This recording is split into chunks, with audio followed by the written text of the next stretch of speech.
পাল্টাইছে, তা তুমি এই বিষয়ে কিছু কবা না? ওই তো কথা ওরা না পারে ভীষণ করে আইকে মারি তো তুই এই যে যে বিয়ে বাড়ির যে গাড়িটা যাত্রা শুরু করিল, তা গাড়ি তো এনে থাইমে গেছে, এই বিষয়ে তুমি কিছু কও? ওরা হয়তো জানে না চলে আইছে এখন, এই জন্য ওনাদের ওই বর্বরাত আমরা এইভাবে সহ্য করতেছে। আর কি করবো, ওরা মালটা ঠিক মতো ডেলিভারি দিতে পারলো না, ওনাদের ক্ষতি হচ্ছে।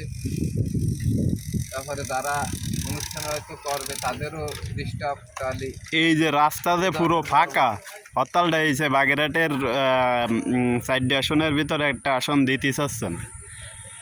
হরতালটা হয়েছে এই জন্যে তোমার গাড়ি ঘোড়া সব এই যে এসে চেয়ারম্যানের মোড়ে খালি বাগেরহাট একটু করে বাংলাদেশে ভারত না কেউ বসে কিংবা সকাল 6টার দিকে এসে গাড়িটা ঘাঁটি করেছে।